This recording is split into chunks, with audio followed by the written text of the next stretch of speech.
It is an analog PCM drum machine with programming capability. In this video, I'm going to show you a little bit about the sounds that exist in it and what can be done with those sounds.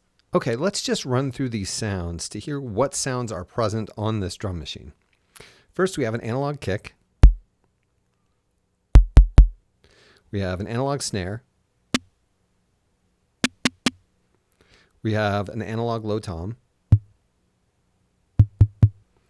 We have an analog high tom. We have an analog closed hat. We have an analog open hat. We have a PCM clap. We have PCM claves. We have PCM agogo. Yes, the agogo, the sound that's always included on drum machines and probably the least ever used on any drum machine. Oh, yeah, I can hear someone out there saying, well, I use the agogo a lot. Anyway, here's the agogo. And we have the PCM crash. Now, each of these sounds has the ability to be altered in some way, so you can have a little bit of variety with your drum machine.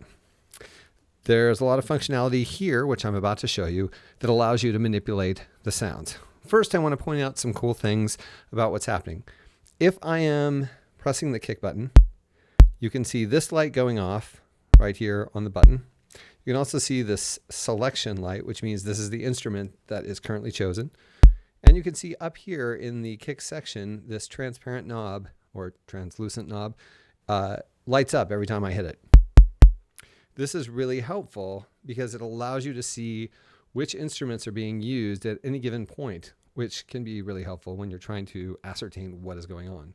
So if you're using a number of them at the same time, you can see what happens. So it's really helpful.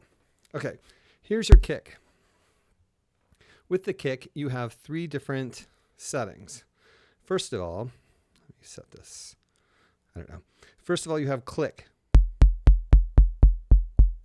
And that adds a sort of transient to the beginning of the sound that makes it clicky.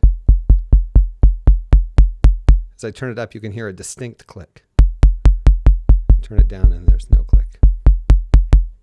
You also have pitch. You can adjust the pitch of this bass drum.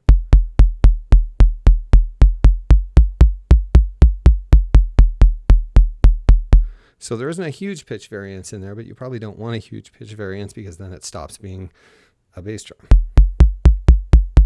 But you have enough there to get a variety of different sounds. Lastly, you have decay. So you can go from something very tight, the traditional tight bass drum sound, and then you can add decay to that. So you can get right into that sort of, I guess, 808-ish decay. And then, of course, you can adjust any adjustment of any of these things to get a variety of kick drum sounds.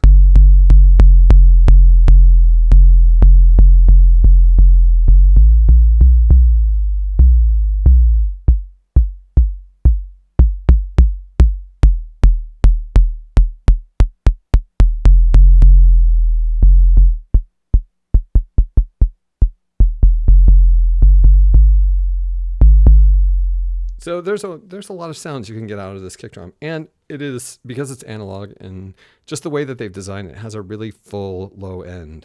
I hope you can hear that, but it really comes out in the mix. Also, there's a knob over here called part level, and we'll get into this in the next video, but each of the 8 memory slots are like an individual little section where you can make settings within that section. At any point, you can use this part level knob to adjust the level of whatever instrument you have selected. Right now we have the kick selected. You can see this little light here. So I can make the kick louder or quieter. So you have the ability to adjust the volume within any sequence, which is what these 8 memory settings are. They're a sequence. And you can adjust the volume of the sound, because sometimes you don't want your snare loud and your kick quieter or something. You probably don't want that. Somebody somewhere wants that. Anyway, So we can adjust the level, the volume of the kick by turning the part level knob. And that's true for any instrument. And you set what I just set on the bass drum did not affect the snare drum. You can do the same thing with a snare drum. Now they're both quiet. So here's the bass drum really loud, snare drum quiet. So you have the ability to adjust the volume of an instrument too. So let's move on to the analog snare. It has snappy, which I don't know really what's happening there, but it's kind of a distortion. It's kind of an overdriving.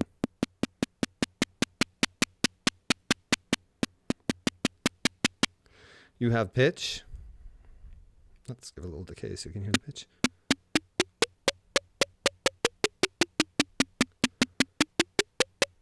The snare is kind of patterned after some earlier analog snares, so it's kind of high and poppy. And you have the decay.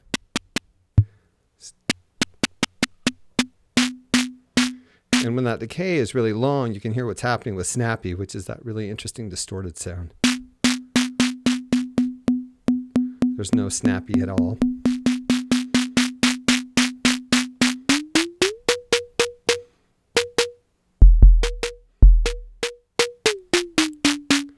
So you have some analog possibilities there with your snare. We have the toms.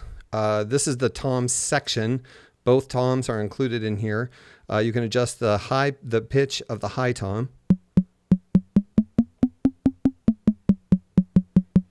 You can see it playing there, like I said. And the pitch of the low tom.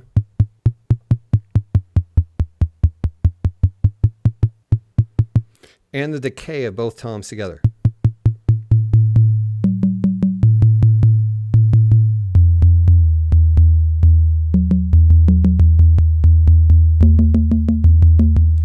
They can almost sound kind of bongo-like if you want them to.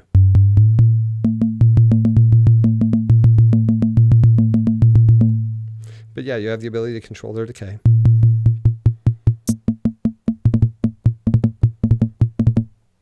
And then we have the hat section. I love that. Hat. Okay. Here is your closed hat. You have the ability to control its decay. So if it's all the way to the left, you get almost a shaker sound.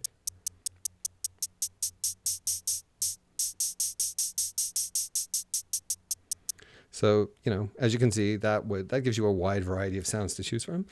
The open hat, same thing.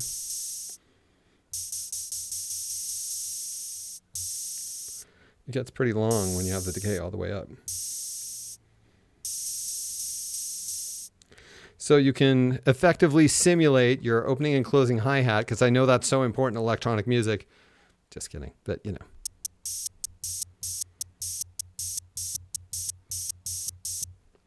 And for both of these, you have grain. So let's listen to what grain does.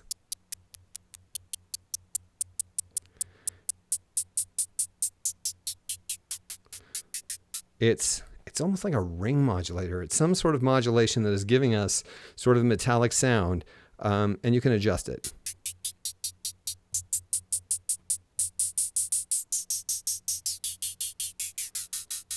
It ends up giving you a choice of timbre. Let's hear the open hat with that.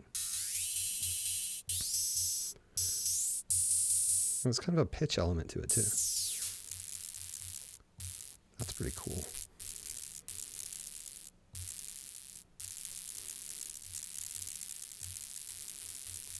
But yeah.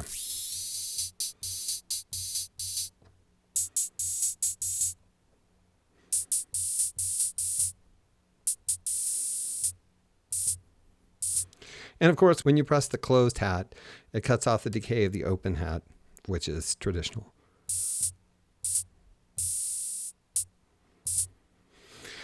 And then we move on to the exciting region of PCM. Now these sounds are digital, they're samples, PCM samples that exist in the drum machine, and you can control the speed of them, the pitch of them, the playback of them. And that allows you to go anywhere from to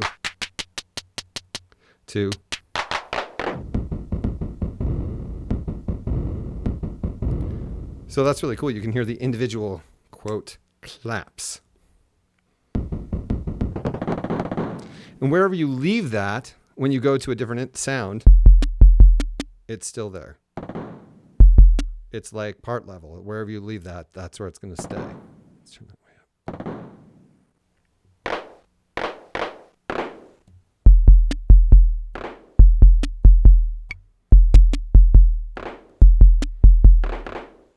So that's really cool. And you can do that with any of the PCM sounds, which are marked on here, PCM. So here's the claves.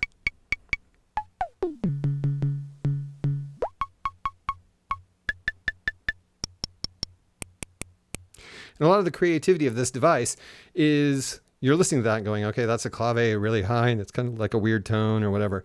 But you will find creative uses for the different speeds of PCM and even changing the PCM speed, which we'll get into. And the agogo, the exciting agogo. I have to say, I've been really excited to use this really slow. It's a cool sound, kind of gong-like.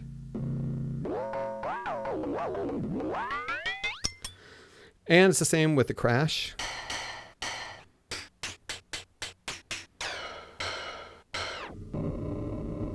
You can get into like sound effects. And as I'm turning it, you're going, wow, those turning it makes cool sounds. I wish I could use that in a song. And you can. So take heart. We'll get to that, though, when we're programming.